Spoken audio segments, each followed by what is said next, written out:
Welcome to This Explainer. Look, if you work in an underground environment, you already know it is as unforgiving as it is fascinating. So today, we're going to do something incredibly vital. We're translating some very rigorous, heavily standardized underground mining safety procedures into a clear, step-by-step professional briefing. Whether you are prepping for your very first descent or you've been heading down the portal for decades, This Explainer is designed to systematically walk you through the entire life cycle of a safe shift. Let's get into it. Now, everything we're talking about today basically boils down to one absolute core principle. Safe ground, safe air, safe equipment, safe people, safe work. This isn't just some catchy slogan for a poster, okay? It is the ultimate anchor for literally every single action you take underground. It's the sequential foundation of your survival. Think about it. If the ground and air aren't safe, the equipment honestly doesn't matter. If the equipment isn't safe, the people are at risk. But when you get all of those two aligned, that's when you get safe work, ensuring that every single professional goes home in the exact same condition they arrived. Right, to establish our baseline, we're looking straight at the official document control block for the underground mining safety procedure. I want to highlight this right out of the gate because it proves a really critical point. These are not just suggestions. They aren't just helpful industry tips. This is a mandatory, standardized protocol that is formally approved and governed by the site's mine manager and HSE department. Compliance here isn't optional. It is the absolute professional standard. To make all this as actionable as possible, we are structuring this explainer chronologically. We'll start with preparation and entry, move into controlling core hazards, look at specialized mining tasks, cover emergency protocols, and finally, we'll talk about your power to stop work. All right, let's kick things off with Section 1, Preparation and Entry. You know, a safe shift doesn't actually start at the working phase. It begins way before you even step foot underground. You have to establish a rock-solid foundation of personal readiness. Based on comprehensive site risk assessments, there are 9 pieces of minimum personal protective equipment, and they are your absolute first line of defense. We're talking everything from your hard hat and high-vis clothing right down to your cap lamp and self-rescuer. Consider the fact that deep underground, it is pitch black. Without that cap lamp, you literally cannot see your hand in front of your face. You simply can't control every variable in a mine, but you can 100% control what you wear into it. Missing even one of these items completely compromises your safety baseline before the work even starts. But hey, mental prep is just as huge, right? Every professional shift starts with a pre-work checklist. You don't just walk into a heading and start going at it. First, you plan. What exactly are we doing, and what are the hazards? You check. Are the ground, air, and equipment actually safe? You control. Have we set up our exclusion zones? You communicate. Is every single person on the team on the exact same page? And crucially, you acknowledge upfront that you will stop if anything changes. Executing this 5-part sequence proactively maps out your entire operation. Moving right along to Section 2, Controlling Core Hazards. So, you're geared up, your head's in the game, and you're underground. Immediately, you're facing 2 constant threats, the earth surrounding you and the air you're breathing. Ground instability and falls of ground are historically some of the most severe hazards in mining. Because of that, you have to rigorously follow a precise 6-step sequence to verify the integrity of the backs, ribs, and faces before any task begins. Just look at the flow here. You inspect the area visually. You identify the hazards, like cracking or slabbing. You make safe by scaling or barricading. You apply support based on approved standards. You verify that the support is actually effective, and only then do you work.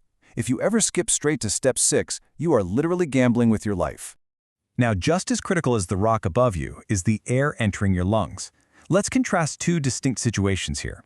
Under normal operations, your job is to strictly adhere to ventilation controls. You never bypass signs or damage ducting.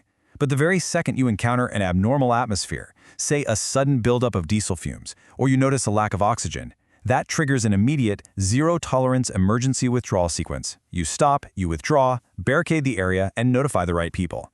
There is absolutely no toughing it out when it comes to mine air. For those ongoing, pervasive hazards, think respirable dust, silica, or noise, you have to rely on the hierarchy of controls. Basically, the crucial point here is that you don't just slap on a respirator and call it a day. You try to eliminate the hazard first at the source. If you can't do that, you substitute it. Then you move to engineering controls, like using water sprays or extra ventilation. Then administrative controls, which means limiting your actual exposure time. Notice that PPE is at the very bottom of this pyramid for a reason. It's your final safety net, not your primary strategy. Okay, Section 3, Specialized mining tasks. Once we move beyond basic environmental hazards, we get into active, heavy work, and that requires strict, unwavering procedural compliance. When you're interacting with massive, mobile equipment, loaders, haul trucks, drill rigs, you have to remember this ultimate, life-saving rule. Never assume the operator has seen you. Seriously, some of these machines have blind spots the size of a house. This rule completely overrides any pedestrian right-of-way assumptions. You must establish positive, confirmed two-way communication, usually over the radio or via explicit eye contact and hand signaling, before you ever breach their operating zone. And when it comes to explosives and blasting, the stakes are absolute. Handling explosives without authorization is strictly prohibited. The blast clearance process itself follows a really precise, unyielding, 5-step sequence. You clear the area, you confirm it is clear, you communicate that to all personnel, you secure the access points so nobody wanders in, and only then do you fire. If an exclusion zone is breached, or if radio contact drops for even a single second during these 5 steps, the rule is crystal clear. Stop the blast immediately. Now, whether you are doing mechanical maintenance, charging a face, or installing services, mitigating fall risks means absolutely zero tolerance for improvised access equipment. Standing on the bucket of a loader, balancing on some stacked pallets, or climbing up on unapproved machinery structures is completely forbidden. If a task requires working at height, it requires engineered, inspected, and fully approved access platforms. End of story. Before you even think about conducting any electrical or mechanical work, you have to execute the lockout-tagout, or LOTO sequence. This is how you completely neutralize hazardous energy. You identify the source, isolate it, apply your personal lock, release any stored hydraulic or pneumatic pressure, actually test that the energy is gone, and then verify all of it with your team. Bypassing a lock or a guard without authorization isn't just breaking a rule. It is a guaranteed recipe for disaster. Which brings us to Section 4, Emergency Protocols. Look, the harsh reality of underground mining is that despite all of our planning, checklists, and rigid procedures, the unexpected can and does happen.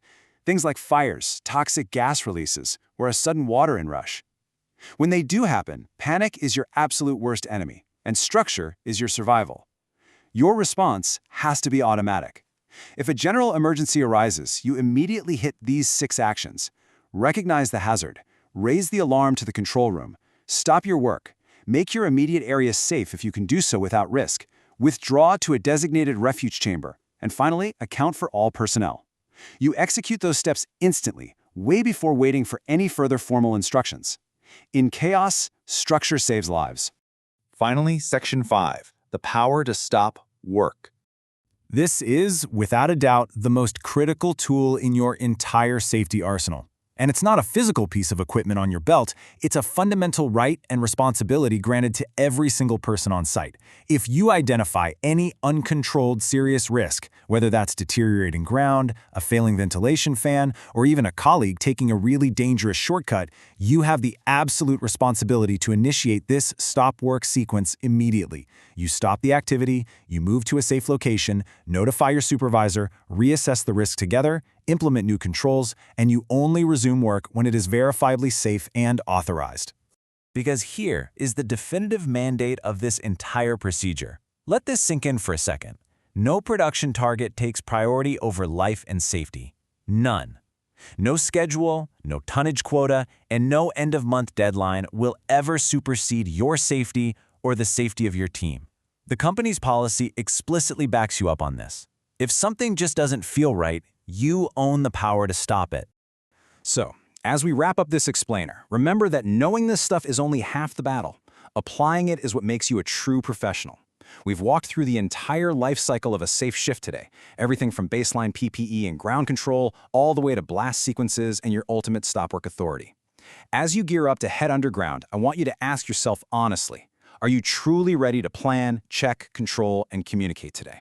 Are you genuinely ready to uphold these professional standards? Because down there, true professionalism isn't just about moving rock. It's about guaranteeing that every single person makes it back up to the surface.